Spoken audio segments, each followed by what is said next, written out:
Demak, Hasinov Azizbek, asosiy shikoyatlar nima bo'lyapti? Nafas olishda qiyinchilik. Nafas chiqarishdami asosan, olishdami? Olishda ko'proq qiyinchilik bo'lyapti. Qachondan buyon? Ko'p. 1 yil, 2 yil, 3 yil. 2 yil bo'lib qoldi. Tushunarli.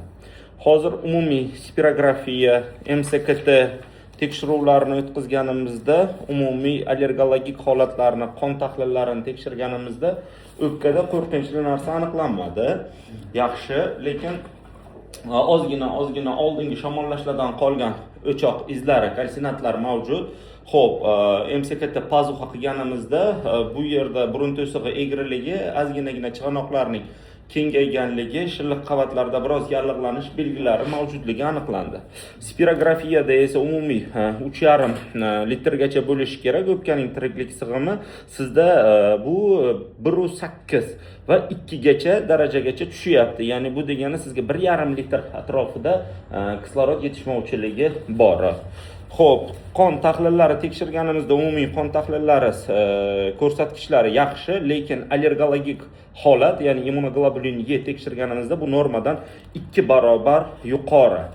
Umumiy MSKT shu bilan birgalikda tahlillarni, spirografiyani va qon tahlillarini birgalashtirib umumlashtirganimizda hozirgi ketayotgan holat anamnez morbi, anamnez viti, ya'ni umumiy tekshiruvlardan o'tkazganimizda bu yerda ko'rsatkich diagnoz aniq va tasdiqlangan usul hisobida bronxial astma, ikkinchi pog'ona persistik ketishi, infeksion allergik shakli chiqyapti va hamroh kasallik esa polinoz rinit, ya'ni burunning ichki shilliq qavati asosan changlarga nisbatan allergologik holat mavjudligi aniqlanyapti. Bu kasallikni qadamma-qadam davolashimiz kerak bo'ladi. Xudo xohlasa, etap bilan davolaymiz, ya'ni retrosternal limfatrop gormonoterapiya usullarimiz mavjud. Birinchi yillar 3 oyda, ikkinchi yilda har 6 oyda, uchinchi yilda bir marta muolaja o'tkazilinadi. Xudo xohlasa, birinchi etapni o'zida, ya'ni 10 kunlik muolaja kurs lecheniyalarni olgandan keyin, lecheniyadan so'ng 10 kundan keyin umumiy hisobda birinchi kunni bugun desak, 21-kunda aniq effektga inshaalloh erishamiz va qadamma-qadam davolash muolajalarini 3 oyda, 6 oyda, 1 yilda cho'zib borib, 3 yil ichida holatni remissiyaga tushiramiz. Kelishgan.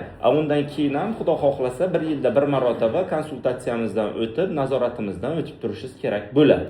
Kelishdikmi? Mana shu xudo xohlasa qolgan dorilarni hammasi